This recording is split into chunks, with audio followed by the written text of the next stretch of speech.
Example, Allah had prohibited riba, borrowing and lending money on interest, riba. But if you go to the Torah today, you'll see the Torah says that it is haram for an Israelite to lend money on interest to his brother Israelite. A Jew should not lend to a Jew on interest. No. Haram. But it is halal. He can lend money on interest to those who are not Jews. No. That's wrong. You've made halal what Allah made haram. And the rabbis accepted it, and the people followed the rabbis. I lived in New York for 10 years, I know. So what they did was to make haram what Allah made haram, halal. In order for them to institute a monetary system which will prohibit the use of gold and silver as money, they needed big wars. And they needed to win the war. And that is the First and Second World War. And a new monetary system came to the world after the Second World War. That monetary system has been with us since then, 1944. But I have news for you tonight. There's another war coming, and it's just around the corner. And when that war comes, they're going to finish this monetary system. They don't need it anymore. And they'll bring a new one. But the Mufti doesn't know that. Who gives his bogus fatwa that the money we're now using is halal. Mufti, are you listening to me? Mufti, you're going to have to answer in the grave, Mufti, for declaring this money to be halal. No. This money was possible because they first declared that money to be haram.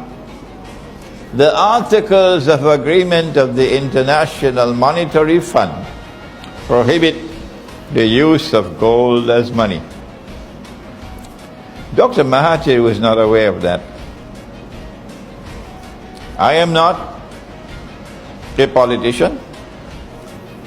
I don't comment on politics.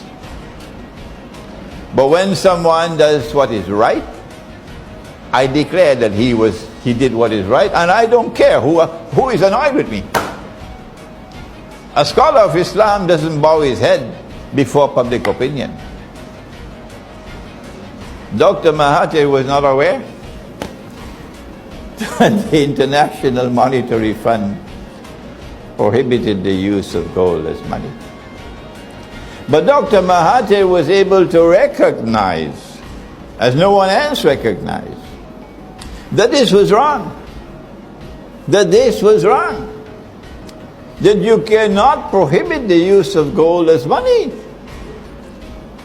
And Dr. Mahathir did what no one else did in the history of this country. Let me remind the Malaysian people, if they need to be reminded, that Dr. Mahathir did what no one else did ever did, and perhaps no one else will ever do. When I met him, I told him that. I said, you're the second one to do it. The first was General Charles de Gaulle.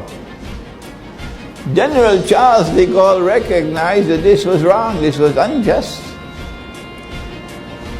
Bringing a new monetary system in the world, and in order for this bogus system to survive, you have to prohibit the use of gold as money. So Charles de Gaulle stood up in the French National Assembly in 1966. That's why the French people loved Charles de Gaulle. And he blasted them. In the French National Assembly, he blasted them.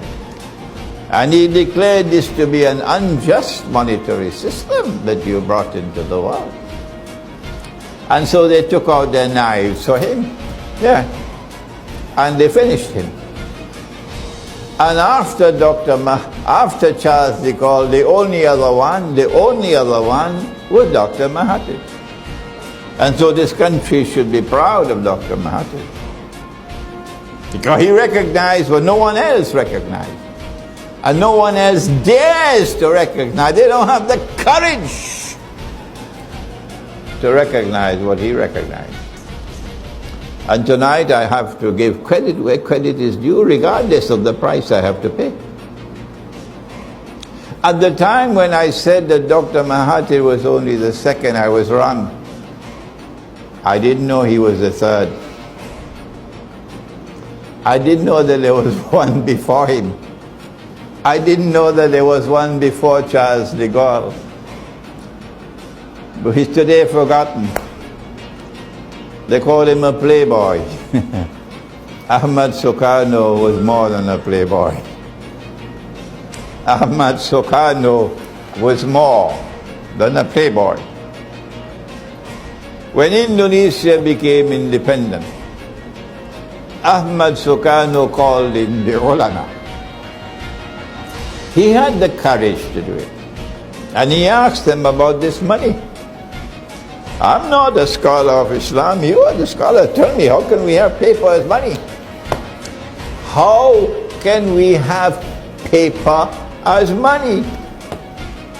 And the ulama replied to him and said to him, the paper would be halal only if it is redeemable in gold.